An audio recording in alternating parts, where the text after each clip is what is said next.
navegação. Também é importante destacar que essa proposta se insere em um contexto de recuperação da infraestrutura do Estado do Rio Grande do Sul após os eventos climáticos extremos de 2024. Os investimentos atualmente conduzidos pela Portos RS e pelo Estado têm desempenhado papel fundamental no restabelecimento das condições de navegabilidade. A proposta em discussão representa a continuidade desse esforço, estruturando um modelo de gestão voltado à manutenção permanente dessas condições. Há ainda um aspecto que confere ao empreendimento uma dimensão especial, a inclusão da hidrovia da Lagoa Mirim. Incorpora ao projeto uma infraestrutura de caráter binacional, conectando o sistema aquaviário do Estado ao importante corredor de integração entre Brasil e Uruguai. Ao reunir uma mesma visão de gestão, os acessos portuários, as hidrovias interiores e esse eixo de integração internacional, os estudos procuram criar condições para que toda essa infraestrutura aquaviária seja planejada e administrada de forma integrada, respeitando sua vocação logística e seu potencial de integração regional. Naturalmente, projetos com essa complexidade somente alcançam sua melhor solução quando construídos com ampla participação da sociedade. É precisamente essa a finalidade dessa audiência pública. Que as contribuições apresentadas ao longo dessa audiência permitam aperfeiçoar os estudos e consolidar uma solução voltada à previsibilidade da navegação, ao fortalecimento da multimodalidade e à prestação de serviço de qualidade aos usuários. Com essas palavras, eu passo a palavra para o Conrado iniciar a apresentação. Por favor, Conrado. Obrigado, Fernando. Obrigado, Igor. Cumprimento a todos. É com satisfação que a gente está aqui hoje pela InfraSA, fazendo a apresentação do projeto da concessão do Sistema Aquaviário Integrado do Sul e Lagoa Mirim, que é um projeto que a nossa equipe da InfraSA já vem trabalhando há algum tempo. E satisfação também de poder submeter agora a contribuição social, que é muito importante em todos os nossos projetos, colher a contribuição dos usuários, dos players. Então, uma fase essencial desse processo e que a gente está aqui muito feliz de poder estar agora participando dessa etapa. Então, o nosso objetivo aqui é fazer a apresentação dos aspectos técnicos agora do projeto e discutir com os senhores para acolher as eventuais contribuições. Bom, por que a gente vem desenvolvendo projetos de acesso aquaviário a portos organizados, né? Existe uma questão de contexto nacional. Existe uma dificuldade histórica de manutenção dos acessos aquaviários aos portos organizados no Brasil. Né? E por que isso existe? Por uma série de circunstâncias e fatores. Em primeiro lugar, existe uma certa dependência de disponibilidade orçamentária, tanto da União como das próprias autoridades portuárias, que muitas vezes têm dificuldade de, por meio dos recursos da tabela 1 dos portos, financiar o acesso aquaviário. Existe também aspectos que são inerentes à contratação dos contratos de dragagem. Há uma grande complexidade nos contratos. Para manter um acesso aquaviário é preciso de uma série de contratações em contratos e instrumentos jurídicos distintos. E uma outra característica é que os contratos de dragagem geralmente são de curta duração, tanto por limitações legais, como por questões como, por exemplo, variações cambiais, que fazem com que não se tenha uma longevidade nesse tipo de contrato. Existe ainda a questão dos eventos climáticos que são recorrentes e demandam uma resposta rápida do poder público para restabelecer as condições de navegação. Muitas vezes há um pouco alinhamento entre prestadores de serviço e os usuários. Muitas vezes a lógica de uma empresa de dragagem na exploração de serviço não é 100% alinhada com aquilo que se espera entregar para a sociedade. Então, a concessão também busca dar um encaminhamento para esses aspectos e a própria dificuldade de planejamento a longo prazo, né? Então, todos esses elementos fazem com que a gente verifique que existe uma falta de previsibilidade hoje em como são geridos os acessos aquaviários nos portos nacionais como um todo.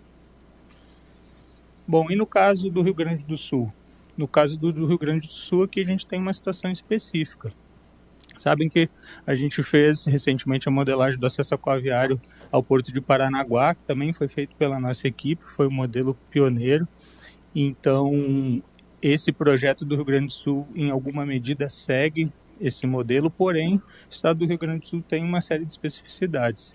Então, começa que são administrados pela mesma autoridade portuária, Portos RS, 3 portos organizados.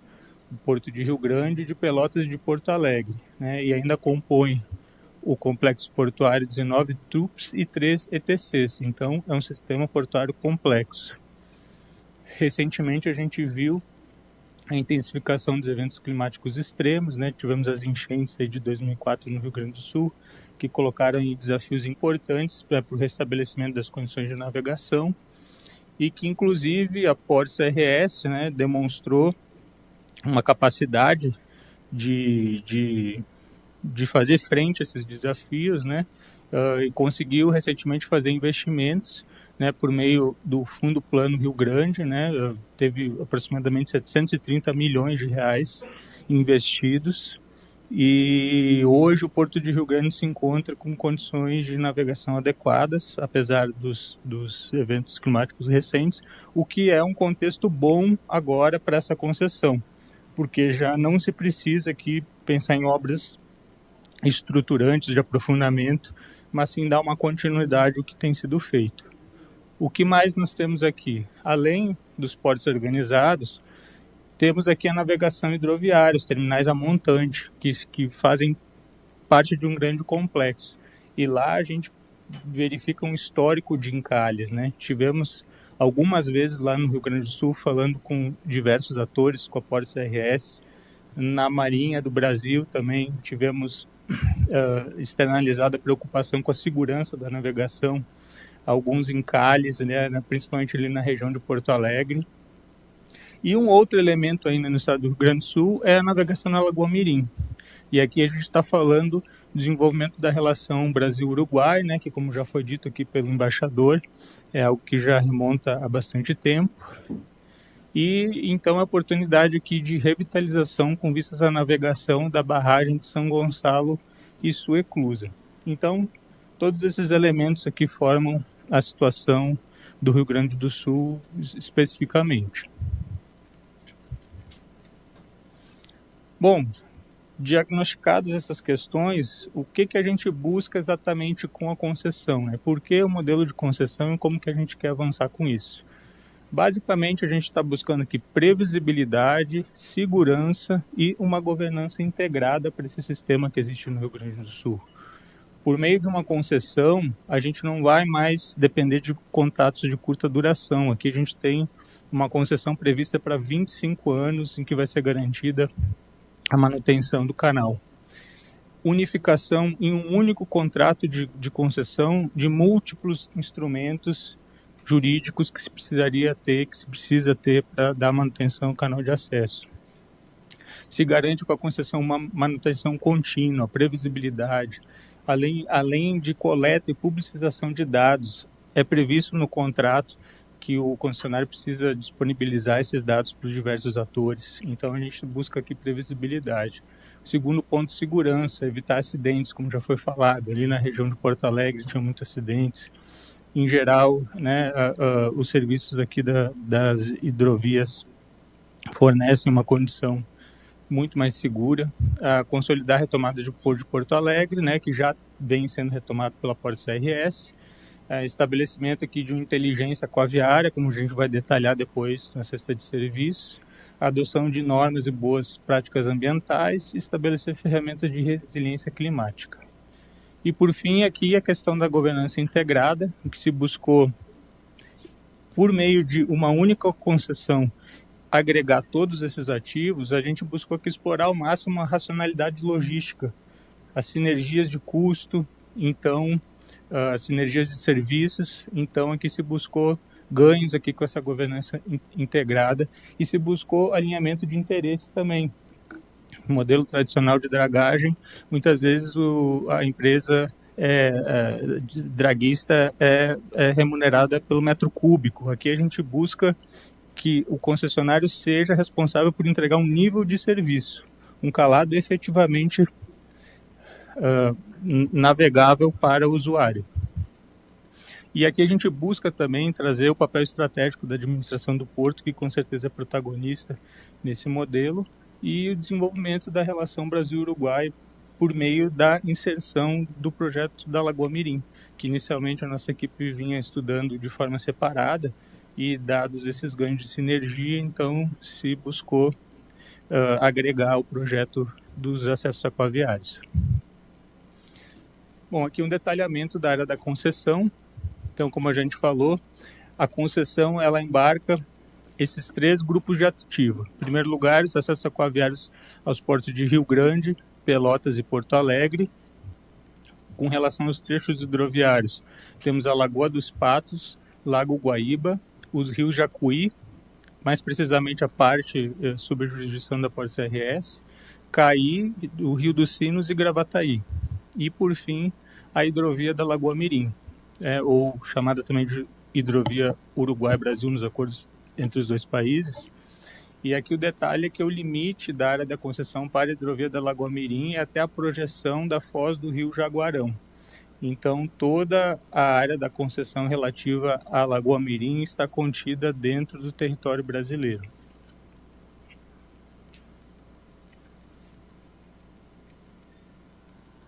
Bom, falando um pouco de estudo de mercado, as cargas no complexo portuário. Então, a gente verificou que em 2024, aqui a gente está falando do complexo, tá? Em Rio Grande, principal movimentação de granel sólido vegetal, seguido de contêiner e granel sólido mineral. Em Porto Alegre, principal carga geral, seguida de granel sólido mineral e granel sólido vegetal. E em Pelotas, carga geral, basicamente movimentação de carga de toras de madeira, né? E em relação ao tipo de carga movimentada no complexo, a principal carga do sistema é o container. Então, representa 28% da movimentação do complexo, seguida do grão de soja, fertilizantes, celulose, farelo de soja. E aí, então, em Porto Alegre, celulose com 4%, e trigo ainda com 4% em Rio Grande, toras de madeira com 2% em Porto Alegre e outras cargas representam da movimentação. Aí falando da movimentação no complexo portuário em 2024 pelo porto, então Rio Grande movimentou em 2024 aproximadamente 42 milhões de toneladas de mercadorias, Porto Alegre em segundo lugar com quase 6 milhões e Pelotas com 873 mil. Então, se vocês verem aqui no gráfico de projeção de demandas, Rio Grande passa ali dos 42 milhões de toneladas e em 25 anos praticamente dobra esse valor, vai mais para 80 milhões de toneladas, então um crescimento expressivo. Se vocês puderem verificar também ali no gráfico a hidrovia da Lagoa Mirim, então ela só começa no 5º ano aqui, e isso é porque são previstos obras iniciais na Lagoa Mirim, tanto de aprofundamento do canal de acesso, como da revitalização da barragem de São Gonçalo e sua eclusa.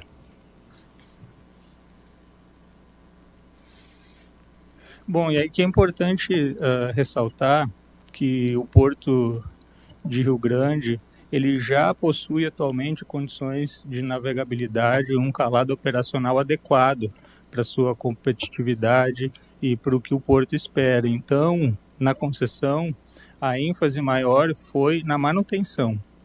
Então, o que vai ser feito inicialmente como intervenções iniciais, como CAPEX no projeto, né? Então, se dá um foco nas condições de segurança aquaviária, monitoramento hidrográfico e gestão integrada.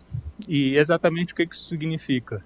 Em Rio Grande, então, a gente vai ter um pacote de monitoramento metocenográfico, estudos e levantamentos hidrográficos. Teremos também a remoção do casco sossobrado do navio Apolo 1, que também precisa ser feita, e sinalização e balizamento.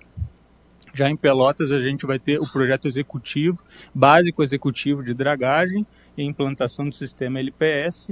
Em Porto Alegre e nas hidrovias, temos levantamento hidrográfico, sinalização e balizamento, implantação de LPS mais monitoramento de hidrovias.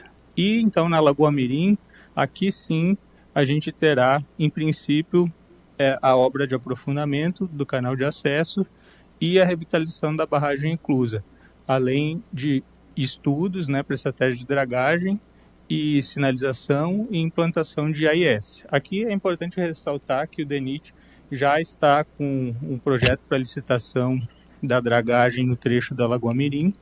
Inicialmente, nós fizemos constar esse serviço na concessão, mas eventualmente a gente deve retirar isso caso o DENIT dê prosseguimento com a contratação.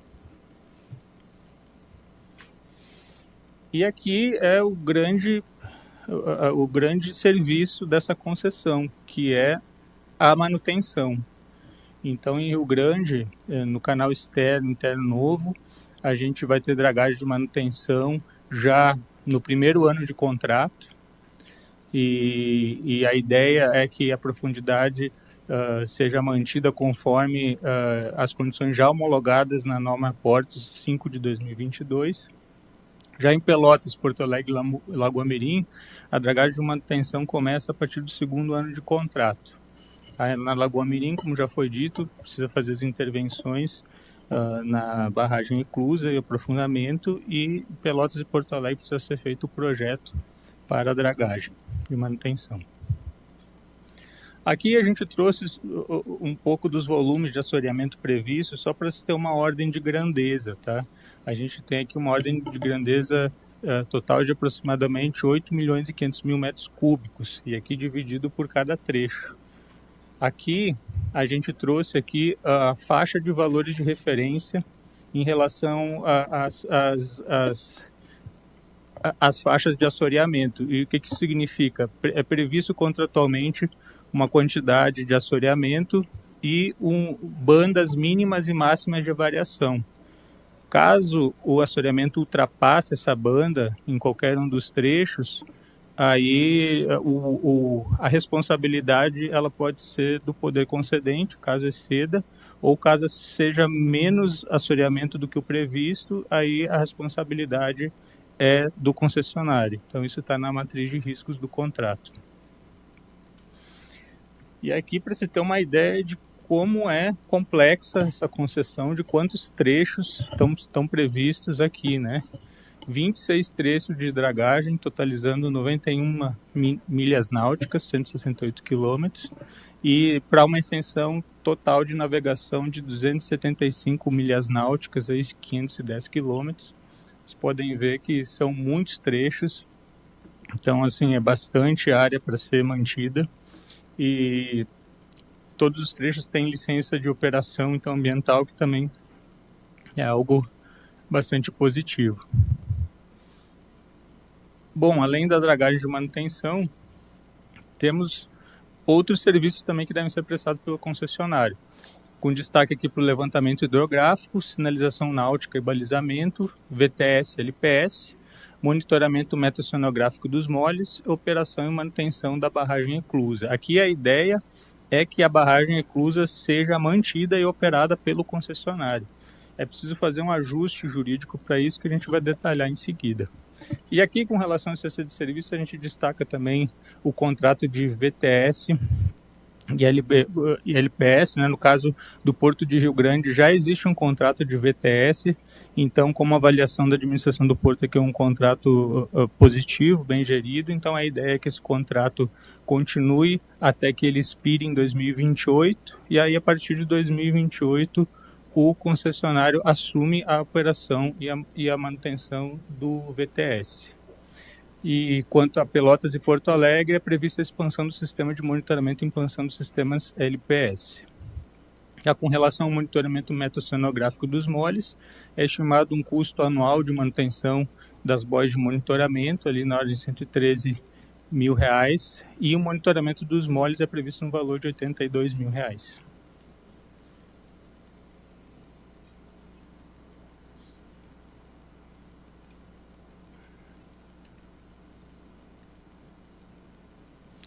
Com relação às condições de navegabilidade, foi prevista então uma embarcação tipo para as intervenções em cada trecho.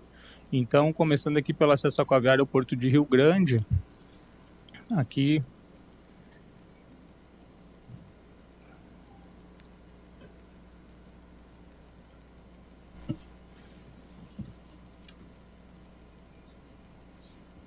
No canal externo e interno, então, é previsto uma embarcação tipo de comprimento de lua de 370 metros, de boca de 52 metros, com calado de 15 metros. Já no canal do Porto Novo, a embarcação tipo prevista é 240 metros de lua, 37,5 metros de boca e calado de 9,45 metros. Já nos trechos aqui da Lagoa dos Patos, Lago Guaíba, Porto de Pelotas, Porto Alegre e também aqui os trechos a montante do Porto de Porto Alegre, aqui no caso Rio Jacuí, Caído, Sinos e Gravataí. Então a embarcação tipo aqui prevista é comprimento de 200 metros de lua e boca 32 metros e calado de 5,18 metros.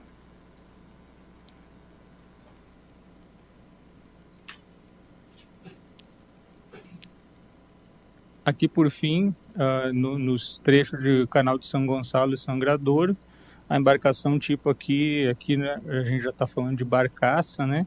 Então, comprimento aqui de lua 90 metros, boca 15,5 metros e calado de 2,5 metros. Bom, em relação a aspectos ambientais, como a gente já comentou, em termos de licenciamento, então a gente está numa situação aqui relativamente tranquila, né? Todos os ativos aqui já estão devidamente licenciados. Em relação a passivos ambientais, a princípio não foram identificados passivos ambientais conhecidos. A gente adota aqui a regra usualmente utilizada de que o concessionário então tem um período de até 1 ano a partir da data da assunção para verificar a existência de ativos. Caso ele identifique esses de passivos, aliás, caso identificados esses passivos, então a responsabilidade sobre eles é convertida ao poder concedente. E aqui a gente cita também o programa de carbono sustentável, que aqui é a obrigação da concessionária de fazer um inventário de emissões e pegadas de carbono, eficiência energética e tecnologias limpas, que é um dos programas também que a gente vem agregando aqui nos contratos de concessão desse tipo. Quanto aos resultados, receita bruta global, então, prevista, 7,5 bilhões de reais, o CAPEX, 134 milhões de reais, OPEX, 5,7 bilhões ao longo do prazo contratual. Então, vocês veem aqui por essa ordem de grandeza aqui que o projeto é bastante focado na manutenção mesmo, né, em OPEX. E aqui contribuições fixas e variáveis diz respeito às contribuições à autoridade portuária. No caso aqui do Sistema do Sul, não foi previstas contribuições à autoridade portuária. No projeto da construção do Porto de Paranaguá foi previsto um valor. Aqui, inicialmente, foi entendido que a manutenção da tarifa era algo muito importante, então se priorizou esse aspecto, mas é algo que também pode ser estudado. A princípio não foi considerado. O prazo contratual de 25 anos, com possibilidade de prorrogação até 70 anos. A variável de seleção do leilão é o maior desconto da tarifa e maior valor de outorga, que é um critério duplo, né, que tem que ser colocado no envelope. Passado o critério de menor tarifa, então passa pelo valor de outorga. Foi também o critério utilizado em Paranaguá, que trouxe bons resultados, né, trouxe uma competitividade bastante interessante, né, porque extraiu ali o melhor, tanto de desconto tarifário quanto de valor de outorga.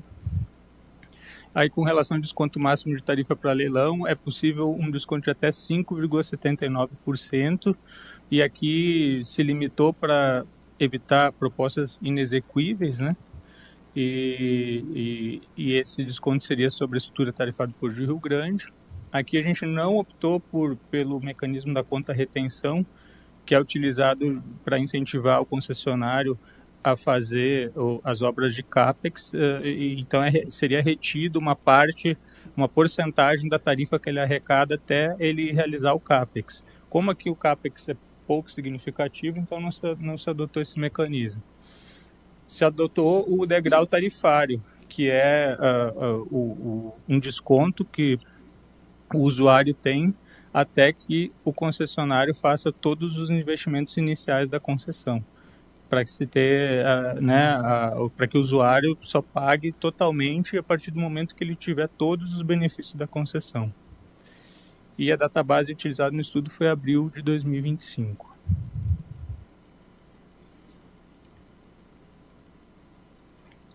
Bom, ainda falando de resultados aqui, o maior CAPEX do projeto é da Lagoa Mirim, mas aí aqui a gente tem que levar em conta que está sendo considerado também a obra de aprofundamento e possivelmente essa obra deve ser retirada da concessão caso o DENIT dê continuidade com sua contratação, então esse valor passa a ser menos expressivo. Com relação ao OPEX, né, o Porto de Rio Grande é o que mais consome aqui recursos de OPEX para a manutenção dos seus canais de acesso. E, por óbvio, também a receita maior, né, nesses 25 anos, de longe aqui, vem do Porto de Rio Grande, né, que é o principal hub do sistema. Bom, dito isso, então a gente passa aqui a explanar sobre a estratégia adotada para as receitas da concessão. E aí a gente adotou algumas premissas. Em primeiro lugar, a tabela tarifária 1, né, foi totalmente transferida então para o concessionário, como é feito também nos demais projetos dessa natureza. O porto ele deixa de arrecadar toda a tabela 1, mas ao mesmo tempo ele deixa de ser totalmente responsável pelos investimentos, né, que seriam dela decorrente. Por óbvio também modalidade tarifária, né, com foco permanente no menor impacto financeiro possível aos usuários do sistema. Isso foi algo também bastante enfatizado pela administração do Porto, que busca sempre competitividade, né? Então essa foi outra premissa. Isonomia montante, aqui buscou-se dar um tratamento isonômico garantido para todos os terminais arrendados e privados, né, situados a montante. E transparência plena, regras claras das tarifas, previsibilidade na aplicação da política tarifária. Bom, aí dadas essas premissas, a estratégia aqui de tarifas foi, do estabelecimento das receitas da concessão, foi pensada aqui em 3 níveis, né? Primeiro, Porto de Rio Grande, né, que é o hub portuário principal. Em outro nível, a navegação a montante, que inclui aqui Porto Alegre, Pelotas, Lagoa dos Patos e os demais trechos hidroviários interligados. E, em terceiro lugar, a Lagoa Mirim. Aí, a partir dessa divisão, o que foi pensado? Bom, primeiro para o Porto de Rio Grande. Partiu-se da tabela tarifária aprovada junto à ANTAQ. E isso é importante dizer porque a época que o estudo foi desenvolvido ainda estava sob análise da agência reguladora a estrutura tarifária da Portos RS, que por fim foi aprovada. Então nós acabamos seguindo como premissa esses valores, essa estrutura tarifária já aprovada aqui junto à ANTAQ. E o que se fez a partir disso, né? Então foi pensado numa estratégia de precificação em que em Rio Grande a tarifa é capaz de amortizar 100% do CAPEX de todos os trechos da concessão, mais o OPEX de Rio Grande e mais 50% do OPEX da navegação a montante. Então Rio Grande aqui seria responsável aqui por se financiar e ainda subsidiar 50% do OPEX da navegação a montante, todo o CAPEX ainda da Lagoa Mirim.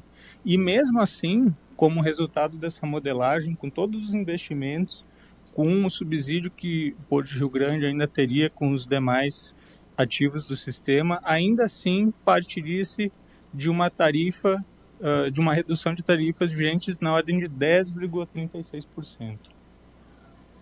Então, foi algo bem positivo. A gente consegue entregar toda essa cesta e ainda com uma redução tarifária significativa. Bom, com relação à estrutura tarifária da navegação a montante, então foi estipulada uma nova estrutura tarifária, que na verdade foi a formalização lá de situações já existentes. Aí buscou-se dar maior transparência para os usuários, segurança jurídica para o sistema. E aqui a estratégia de precificação foi a tarifa capaz de amortizar 50% do OPEX. Por fim, a estrutura tarifária da hidrovia da Lagoa Mirim, a estratégia de precificação foi uma tarifa capaz de amortizar 100% do OPEX. Então, aqui a ideia é que a Lagoa Mirim se pague. Caso exista movimentação na Lagoa Mirim, e aqui a gente sabe o contexto que existe, né? Depende do estabelecimento de um terminal do lado uruguaio. Então, a partir da movimentação efetiva, então a tarifa aqui da Lagoa Mirim é capaz de pagar a sua própria manutenção. Inclusive, existe no contrato a previsão, na matriz de risco, de que caso não ocorra a movimentação, caso não seja estabelecido o terminal do lado uruguaio, então o concessionário não vai precisar fazer a manutenção da Lagoa Mirim, apenas as obras de implantação. E aqui, em comparação de cenário ao valor da tarifa da Lagoa Mirim, quando foi estudado individualmente, estava na ordem de R$ 21,13 por tonelada, né? E dentro do sistema, a tarifa aqui da Lagoa Mirim fica R$ 5,86 por TPB.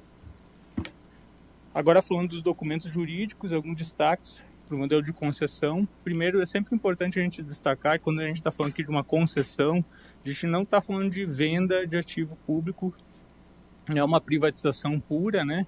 Então, aqui a concessão é uma transferência temporária, né, de um serviço público para um privado, e aí esse privado vai ser remunerado mediante pagamento de tarifas pelos usuários. Então, não há venda de hidrovias, não há venda de ativos públicos, nada disso. É sempre importante frisar quando se fala de uma concessão.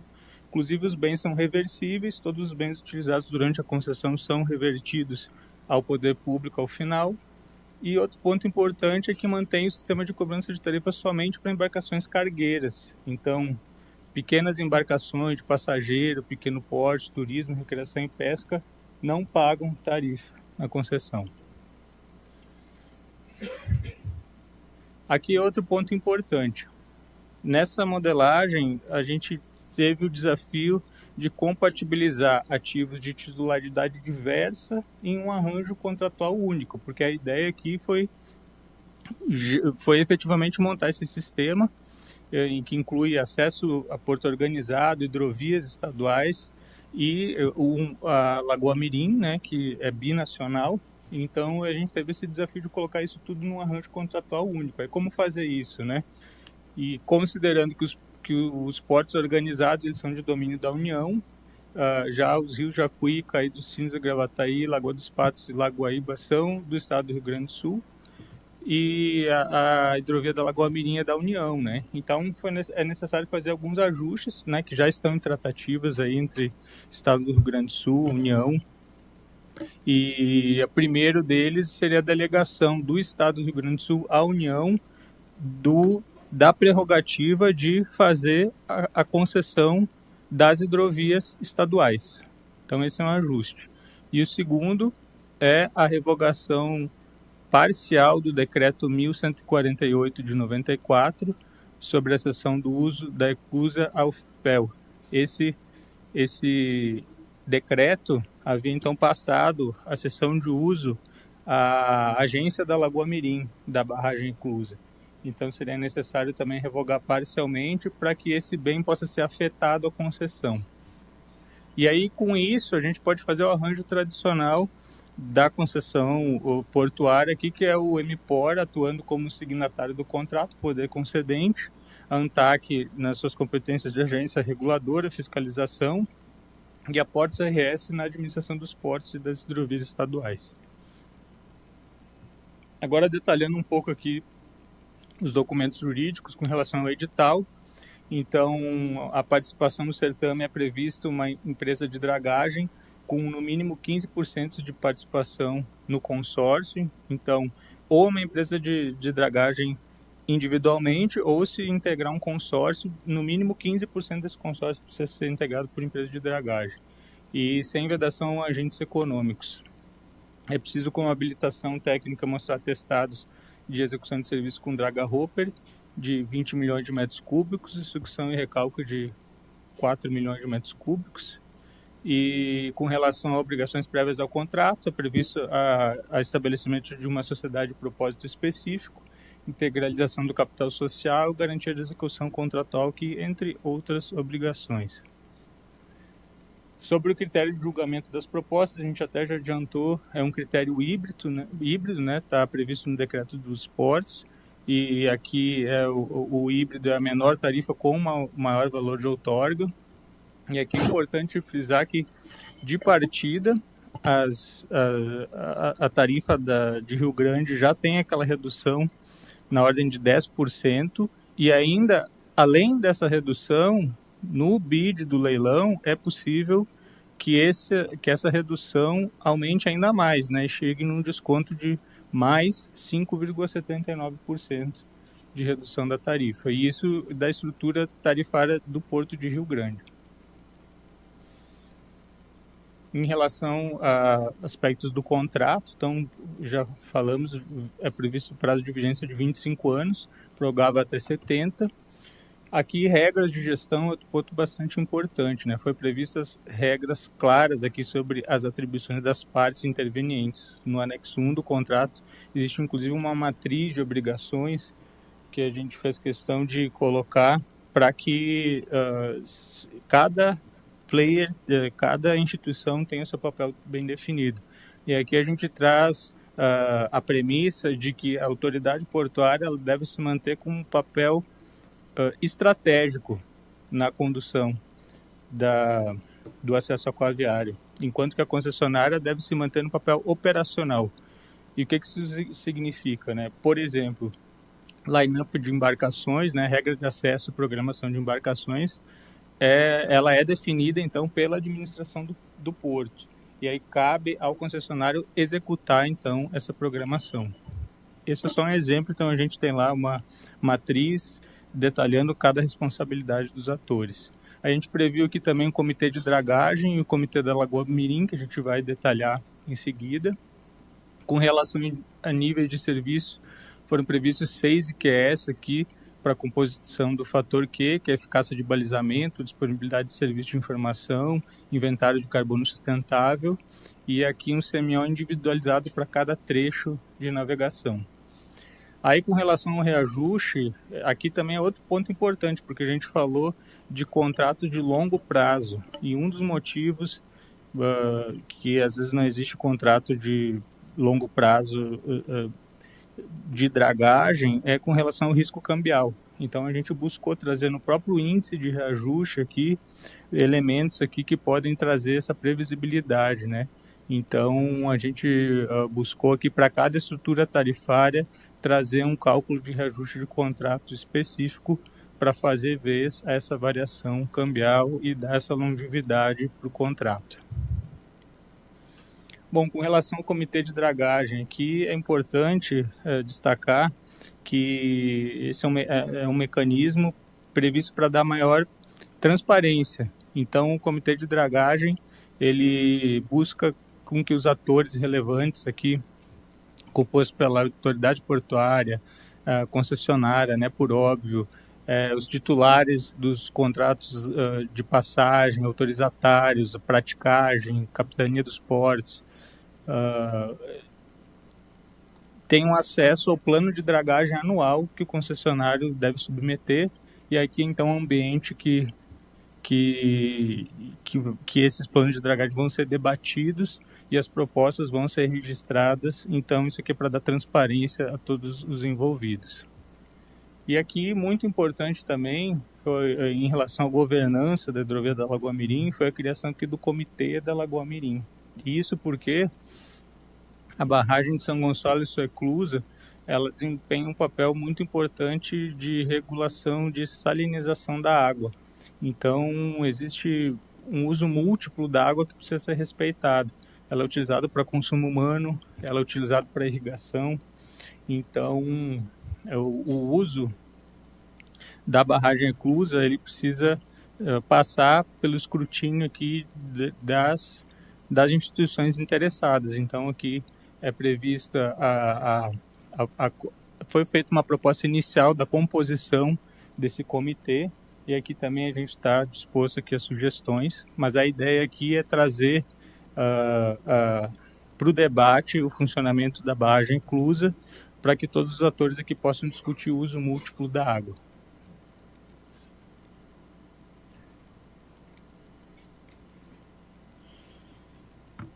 Outro destaque aqui dos documentos jurídicos são obrigações da concessionária em relação a mudanças climáticas. Então, existe uma seção no contrato aqui relativa a medidas de adaptação das infraestruturas portuárias a essas mudanças, e isso significa que o concessionário tem aqui uma série de obrigações. Inicialmente, ele tem que fazer um mapeamento, né, com um relatório de riscos climáticos. Depois de até 12 meses após esse relatório, ele precisa fazer um plano de adaptação climática e mitigação de desastres, elaborado, né, a partir da avaliação desses impactos. Depois disso, ele vai fazer um monitoramento contínuo e a revisão e conformidade anual ou sob demanda do poder concedente. Então, esse é o mecanismo aqui para tentar buscar previsibilidade para esse tipo de evento climático. E aqui, por fim, demais mecanismos contratuais. O contrato traz aqui mecanismos de governança corporativa, né? A concessionária ela tem que se estabelecer como uma sociedade de ações. É previsto aqui o mecanismo de consulta aos usuários, proposta apoiada em que a concessionária e os usuários podem fazer acordos, desde que homologado quanto pela agência reguladora, regras de arbitragem para solução pacífica de controvérsias, comitê de resolução de disputas, que está pendente de regulamentação, e matriz de risco específica do contrato, como a questão das faixas de assoreamento, a questão da retirada do navio Apollo. Então, são todos os mecanismos que estão previstos também no contrato. Então, em linhas gerais, esses são os principais fundamentos do projeto. A gente espera aqui receber muitas contribuições da sociedade. A gente agradece. Obrigado. Obrigado, Conrado. Igor, a gente pede desculpa por ter sido um pouco mais longa a apresentação dessa vez, mas dado o nível de complexidade e de inovação desse modelo, a gente achou importante trazer os elementos mínimos necessários para que a sociedade possa contribuir de forma efetiva. Então, espero que contribua com o debate. Obrigado. Excelente, Fernando. Concordo com você. Eu agradeço, Conrado, Fernando, pela apresentação.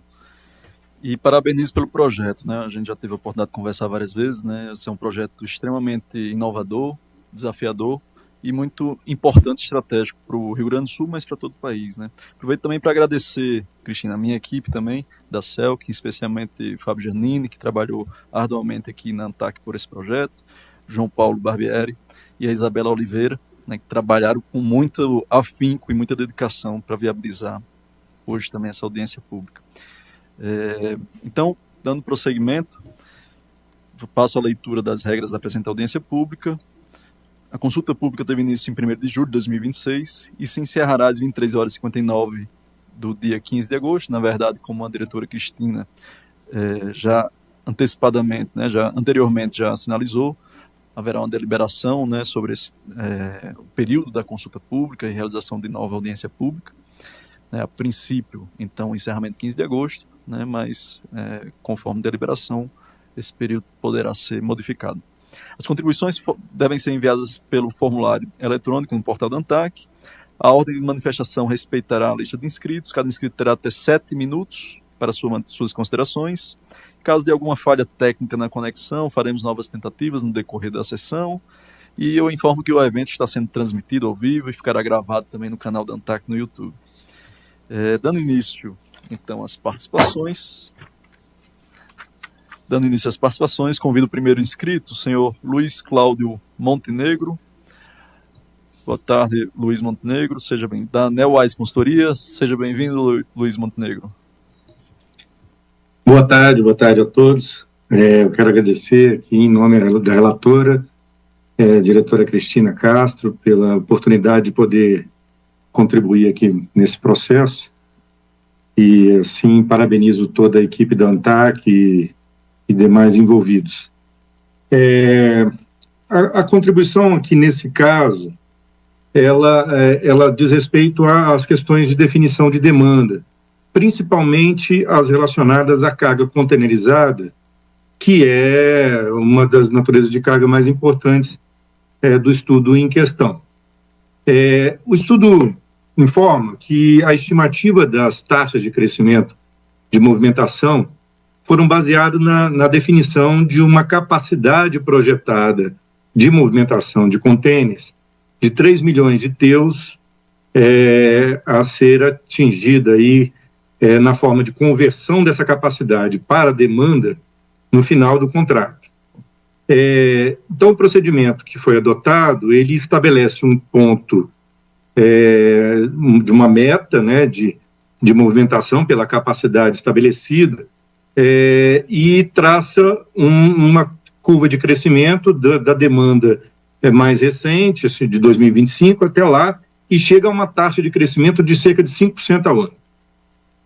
A questão que eu trago é a seguinte: quando a gente olha os instrumentos de planejamento, principalmente o Plano Mestre e o Plano de Desenvolvimento, essa projeção e essa movimentação final, ela é cerca de metade dessa estimativa, né? Então, o projeto ele considera uma estimativa que é o dobro dos instrumentos de planejamento. Independente disso, assim, eu queria trazer algumas considerações a mais para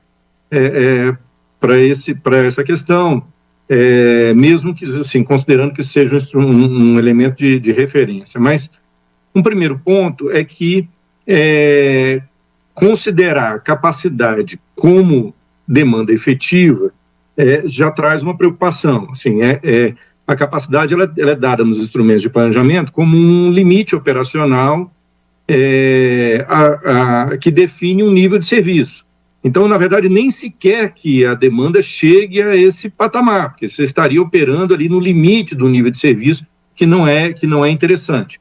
Mas o fato é que, historicamente, as demandas do Porto de Rio Grande, elas são bem menores do que a capacidade, né? Então, a gente já começa com uma conversão de uma capacidade em demanda que é preocupante. O segundo ponto é que a consulta considera como ponto de partida a trajetória da demanda a partir do volume identificado em 2025. Esse volume ele tem um reflexo muito forte da demanda das operações de transbordo, que cresceram muito nos últimos 2 anos e que é resultado de um cenário muito específico da situação, não só do Brasil, mas da América do Sul, que permite que hoje o Porto de Rio Grande consiga concentrar esses transbordos. Mas isso, de longe, é uma característica que deve ser mantida aí no médio e longo prazo. Assim, os investimentos já anunciados em andamento, ou projetos de investimento nos portos, tanto no Brasil quanto na América do Sul, eles tendem a modificar esse cenário ou então torná-lo muito difícil de ser atingido, né? Esse volume de operação de transbordo. Só para a gente ter uma ideia, o crescimento nos últimos 2 anos, se não me engano, chega a quase 80% do crescimento de transbordo, que é uma característica muito peculiar deste momento. O terceiro elemento que eu trago aqui para a gente olhar é que a infraestrutura do canal de acesso ela é uma atividade meio, né? Assim, na verdade, a carga demanda o terminal e o terminal consome a capacidade do canal de acesso ou da hidrovia de acesso como uma demanda derivada, né? E não o inverso. Então, quando a gente estabelece uma capacidade que é uma expectativa, inclusive no estudo ele é trazido como uma informação de uma declaração dada, né, em algum momento, de forma pública, mas isso está longe de ser a realidade. O terminal hoje, ele tem uma capacidade um pouco maior do que 1 milhão de TEUs. Então, assim, para que isso se converta numa capacidade de 3 milhões de TEUs lá na frente, uma série de coisas tem que acontecer. Por exemplo, o terminal atual, se for considerar a expansão dele, tem que ter novas áreas para operação, etc. Isso depende de novos instrumentos contratuais que são complexos, são demorados, a gente conhece, que a gente tem ali um risco. E mesmo que se tenha esse instrumento contratual, é preciso que os agentes privados também aceitem essas condições. E mesmo que aceitem, a execução física disso tem que se dar num prazo adequado para que isso possa ser conquistado ali na frente. E além disso, que caso tudo isso fosse feito e você tivesse ali efetivamente uma capacidade de 3 milhões de TEUs lá na frente, você precisaria considerar as questões concorrenciais, a disputa pela Interlândia com outros portos da região, a disputa do transbordo para manter essas taxas de transbordo elevadas, e que nenhum desses outros investimentos pudesse neutralizar esses efeitos. Então, assim, em síntese, o que eu queria trazer é que essas condições para serem todas conquistadas nesse período, isso traz um risco enorme, e a gente tende a considerar uma expectativa com todo esse risco como um número oficial, não só por nós, mas isso pode ser considerado, inclusive por terceiros e órgãos de controle, que podem passar a considerar uma capacidade que foi convertida em demanda em um dado oficial. E aí o resultado seria criar uma falsa expectativa que reflete sobre a capacidade de pagamento do ativo aqui, que é o objeto da concessão que nós estamos dizendo. Então, assim, a gente provavelmente vai contribuir ali formalmente no processo, mas só queria assim, trazer que talvez fosse melhor adotar uma demanda mais realista e adotar instrumentos contratuais que permitissem o compartilhamento de receitas a partir de uma superação dessa demanda, né? Assim, isso a gente deve contribuir com mais detalhes e eu, mais uma vez, agradeço a oportunidade de estar aqui contribuindo e fico à disposição sobre qualquer dúvida. Obrigado. Muito obrigado, Montenegro. Convido o próximo inscrito, o senhor Mário Roberto Rodrigues Lopes, presidente do Sindicato dos Operadores Portuários do Porto Público do Rio Grande. Boa tarde, senhor Mário Roberto. Seja bem-vindo. Peço, por favor, que abra seu microfone.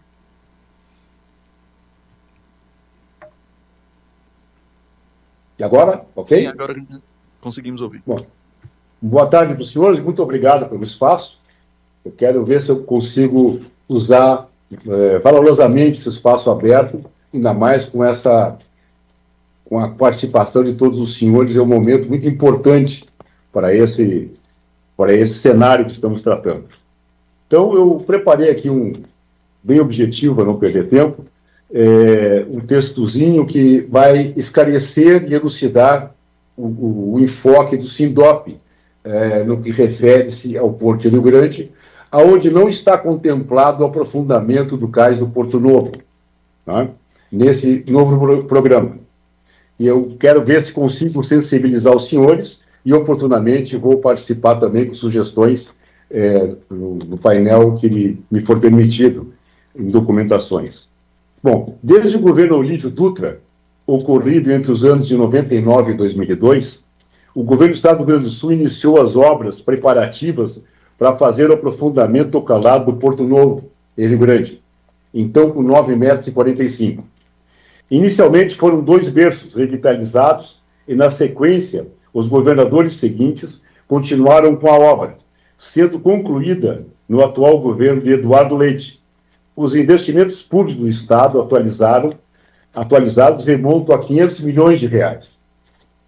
A obra consistia em colocar estacas que permitiam a dragagem para 12,5 metros.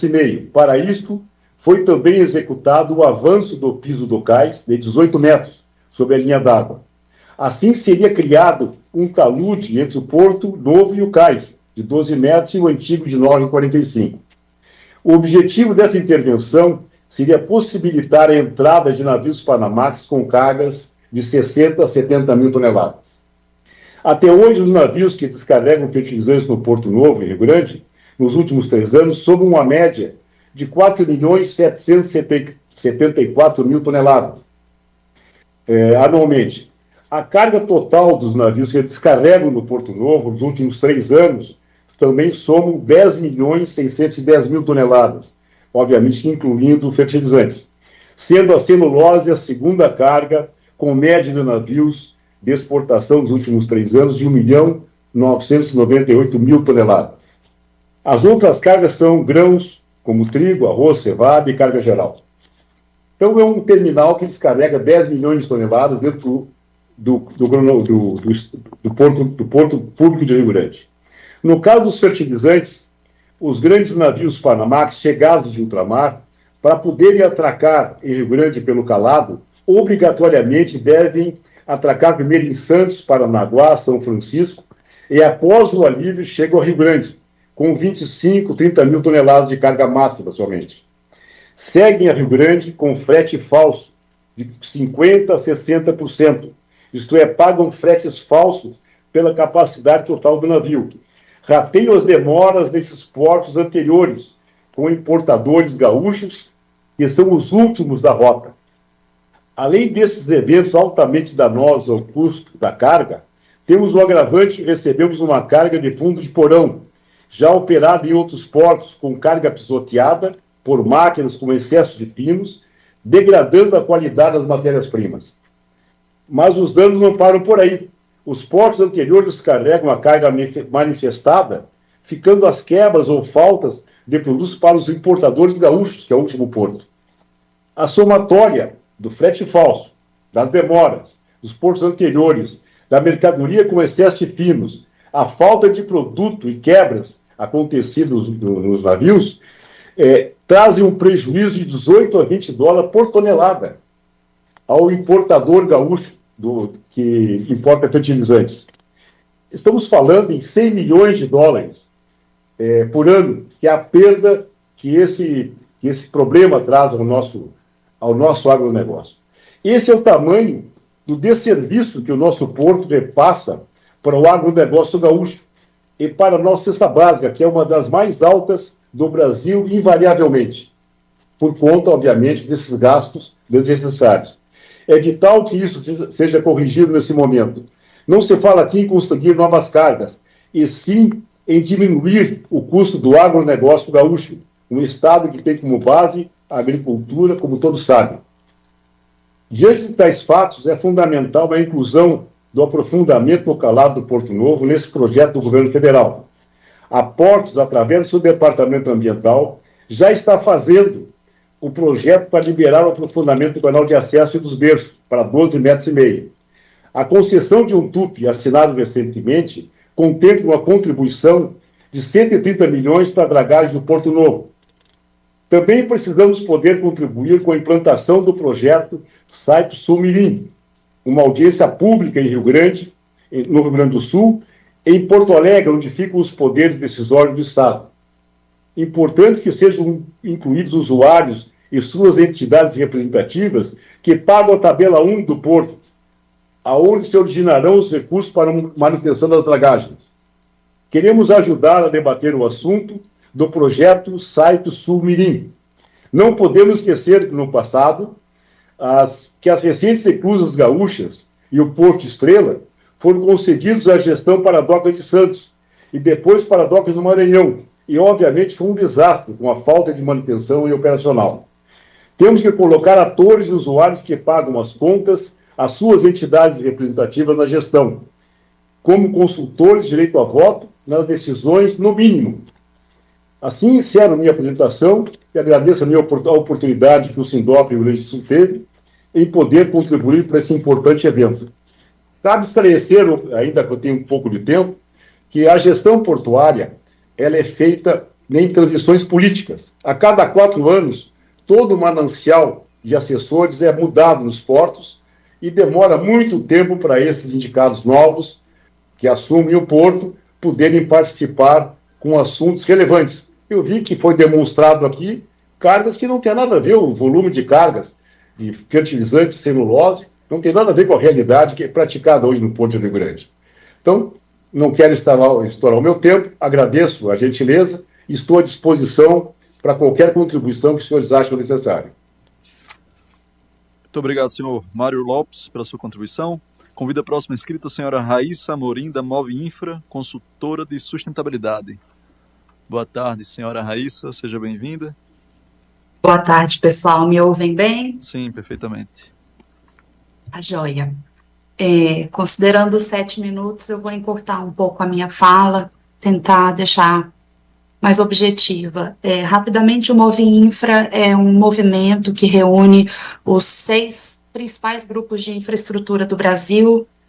Nossas associadas são, em sua maioria, empresas com capital aberto no novo mercado, integrantes do Índice de Sustentabilidade Empresarial, ISE, e do Índice Carbono Eficiente da B3. Isso significa que são empresas que cumprem os mais altos padrões de governança e de sustentabilidade. Agradecer a equipe da ANTAC, né, pela oportunidade de receber as nossas considerações, e a gente traz aqui 3 avanços importantes. A gente enxerga 3 avanços muito importantes em relação à concessão do sistema Lagoa Mirim. O primeiro é a navegabilidade como um serviço garantido, né, pela primeira vez não só os acessos de Rio Grande, Pelotas e Porto Alegre, mas também as hidrovias interiores terão a profundidade assegurada o ano inteiro, com dragagem contínua, batimetria pública, sinalização e gestão de tráfego sob um responsável único e remunerado por desempenho. O segundo avanço potencial é em relação à questão da risicultura, né? A Lagoa banha o coração da risicultura brasileira e faz fronteira com o leste uruguaio, cujo arroz hoje percorre centenas de quilômetros de rodovia. Do lado brasileiro, essa carga roda de caminhão pela BR-471 e pela BR-116, mas poderia navegar. Com o canal restabelecido e a eclusa operante, essa carga ganha uma via em que 1 litro de diesel move 1 tonelada de carga por 250 quilômetros contra 25 quilômetros na estrada. Agora uma coisa só para entender. Vou continuar. Nós estamos conduzindo um estudo sobre concessões hidroviárias e para o corredor Tapajós, no cenário que a gente calculou, a redução de emissões de CO2 chega a cerca de 86%. Essa é a ordem de grandeza de ganho ambiental que cada tonelada que migra do caminhão para a barcaça tem. Né? O que falta à Lagoa Mirim é justamente essa navegabilidade que a concessão contrata. E o terceiro avanço é a Lagoa Mirim sair do papel, né? Depois aí de anos e anos em discussão, a gente ganha pela primeira vez um investimento com prazo e métrica definidos. Canal do Sangradouro a 2,5 metros até o final do ano 1, chata tipo de 90 metros navegando até o ano 3, e a barragem eclusa de São Gonçalo revitalizada com comitê próprio para harmonizar os usos múltiplos da água. Nesse sentido, a gente traz aqui 2 pontos transversais para a discussão de concessões hidroviárias, visando os contratos de maneira geral, né? A gente não pode tratar a concessão hidroviária como a privatização de um bem comum. Os rios federais, eles são bens da União, a água é o bem de domínio público, conforme Constituição Federal e Lei 9.433 de 97, e nenhum contrato de concessão transfere essa titularidade. O que se concede não é o rio, mas sim a prestação de serviço público de infraestrutura, a dragagem de manutenção, derrogamento, sinalização, balizamento, monitoramento hidrográfico e gestão de tráfego. A tarifa cobrada, ela remunera o serviço, não o uso da água. Então, chamar um contrato temporário de prestação de serviço com reversão de bens e tarifa regulada pela ANTAQ de privatização é uma inverdade, além de tecnicamente incorreto. Não há alienação definitiva de um ativo público. E um outro ponto que a gente trouxe também é em relação às tarifas de concessão. A gente não pode tratar a tarifa de concessão como um pedágio no rio. O desenho que o poder público apresentou em suas modelagens já incorpora salvaguardas, como, por exemplo, a isenção de tarifa para ribeirinhos, pescadores, embarcações de passageiro e pequenas embarcações, né? Ele apresenta também salvaguardas como a cobrança de tarifa gradual e condicionada à entrega das melhorias. Então, é necessário que a tarifa cobrada venha como que a tarifa cobrada seja enxergada como uma remuneração da concessionária para os serviços realizados. E, apesar dessa visão, é necessário que a gente tenha 2 ressalvas materiais, né? O direito de navegar, ele permanece intacto no papel, mas a experiência concreta da navegação pode mudar, o tráfego intensificado de comboios pode gerar impactos ambientais e a lógica de fluidez dos comboios de carga tende a criar, na prática, uma prioridade de tráfego que a isenção tarifária não compensa. E a segunda é a fundiária. A valorização logística do entorno atrai investimento privado e pressiona o preço da terra, podendo restringir o acesso de comunidades a pontos tradicionais de embarque e desembarque, né? Nenhum desses efeitos se resolve com a isenção tarifária. Eles exigem salvaguardas próprias, como limites de velocidade e de esteira em trechos sensíveis, recomposição de margens, garantia contratual de acesso comunitário ao rio e regularização prévia de territórios tradicionais. O rio permanece público, o uso comum permanece livre, a tarifa não cobra o rio, mas ela custeia o canal navegável e quem não usa comercialmente esse canal não paga. E só para encerrar minha fala, qual que é o custo de manter o que é hoje, sem a concessão? O uso da hidrovia hoje, o usuário da hidrovia hoje, ele não paga a tarifa de concessão, mas ele também não navega de graça. O próprio mercado já precifica a precariedade da via, é cobrada uma taxa seca, né, uma sobretaxa incluída no frete durante a estiagem, quando a navegação se torna mais difícil. Ou seja, a falta de navegabilidade já é precificada explicitamente, repassada ao frete, sem contrato, sem contrapartida de serviço e com fiscalização reativa. A concessão, né, no final das contas, ela não proíbe essa taxa seca, mas ela esvazia a razão de existir e dá ao regulador a régua que hoje falta para coibir o abuso. Obrigada, eu vou encerrar porque já deu meu tempo. Muito obrigado, senhora Raíssa, pela sua participação. Convido o próximo inscrito, senhor Sérgio Luiz Klein, da Federação das Indústrias do Estado do Rio Grande do Sul.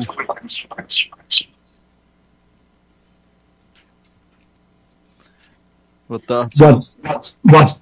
Boa tarde a todos. Estão me ouvindo? Sim, senhor Sérgio. Estão me ouvindo bem? Sim, boa tarde. Seja bem-vindo. Boa tarde a todos. Eu estou ouvindo algum eco, não sei se para isso é um ensaiante.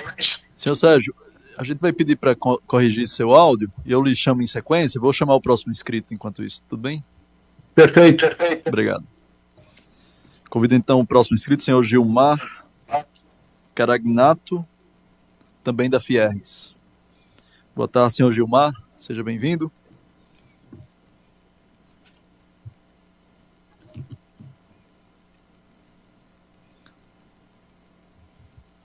Boa tarde a todos. Me escutam bem? Sim, senhor Gilmar.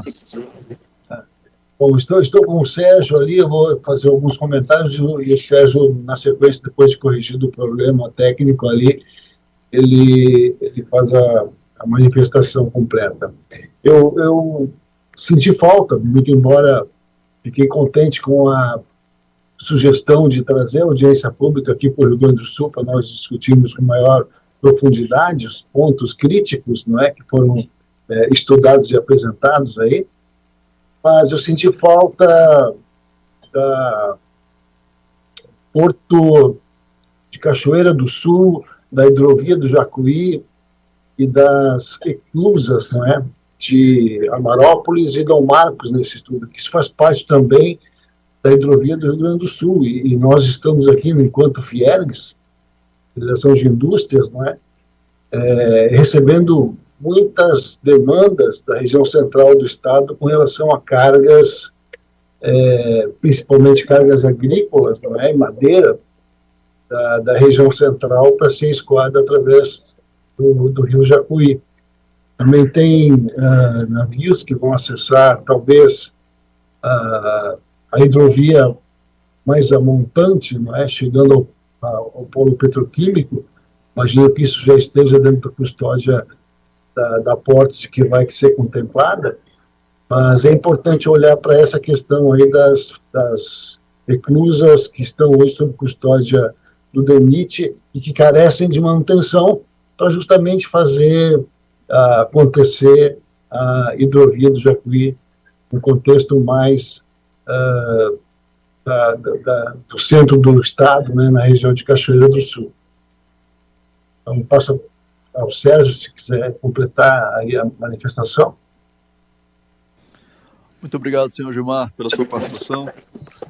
Convido então novamente o senhor Sérgio Luiz Klein.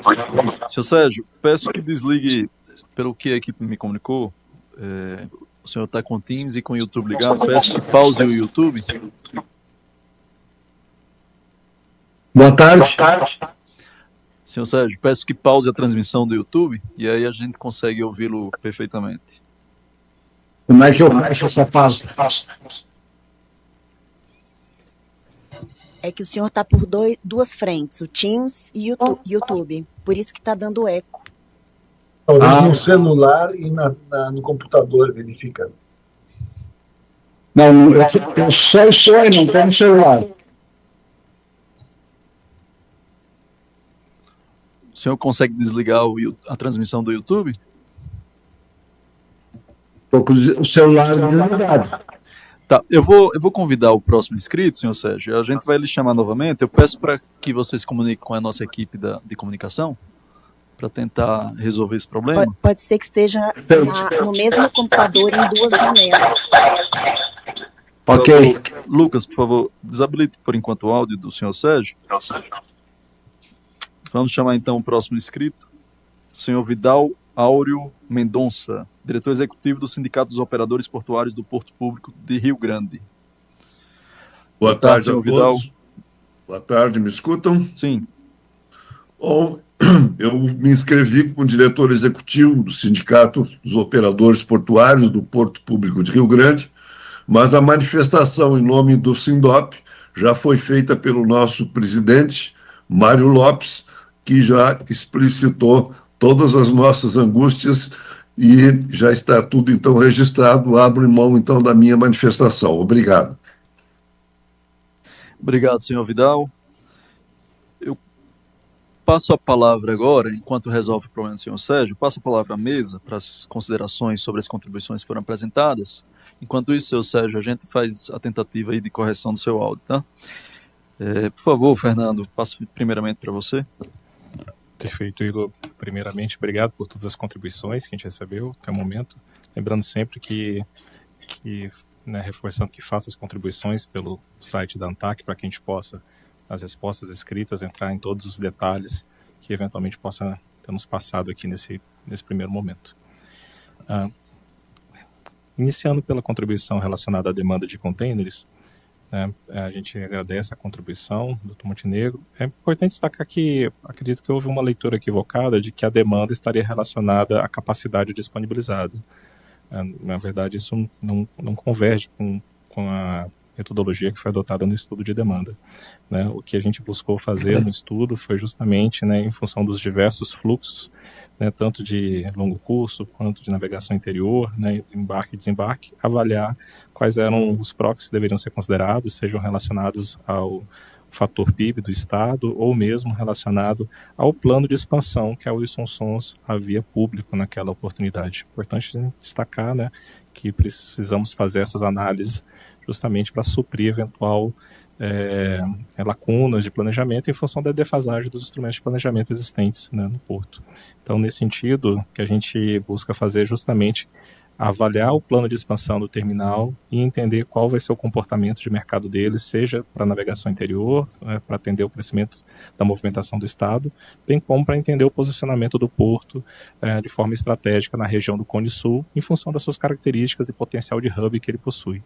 Então, foi isso que a gente buscou fazer dentro da modelagem. A gente pede para que faça as contribuições, que o terminal, posterior à conclusão do estudo, temos conhecimento que o terminal passou por um processo de transferência, de acionista majoritário, então que eventualmente é natural que possa ocorrer adequações no plano estratégico de desenvolvimento do terminal e que isso seja devidamente formalizado para que as revisões e ajustes possam ser providenciadas. Faço um destaque importante que a questão relacionada à capacidade do terminal, justamente para mitigar o risco que foi apresentado, há um elemento da matriz de risco específica para o caso do Porto de Rio Grande, que visa justamente a cláusula relacionada ao compartilhamento de risco de capacidade para cargas containerizadas, justamente por entender que havia ali um risco relacionado entre a capacidade ofertada e a demanda projetada.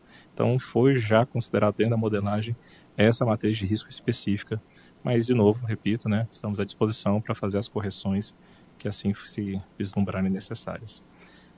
Avançando para a questão relacionada às obras de aprofundamento do Porto Novo, estamos em contato permanente com a Portos RS para avaliar as estratégias de expansões e obras a serem executadas, e esse ponto relacionado ao aprofundamento é um tema que faz parte dessa pauta de avaliação do plano de expansão do Porto, e vamos seguir as diretrizes que a autoridade portuária, ocupando seu papel estratégico relacionado justamente à exploração da infraestrutura aquaviária do Porto, para que a gente possa fazer essa discussão.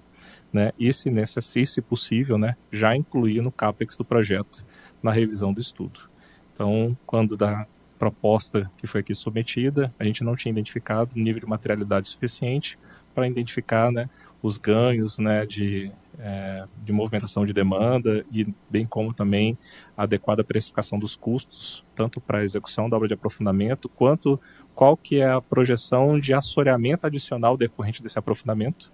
Então, em função dessa lacuna de dados, então, não foi considerado nessa versão que foi agora submetida à audiência, mas sem prejuízo de que isso possa ser aperfeiçoado agora nessa fase do projeto.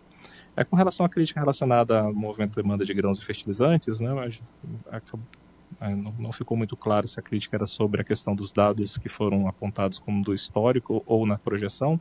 Importante destacar que a referência que a gente tem de ano base do modelo é o ano de 2024.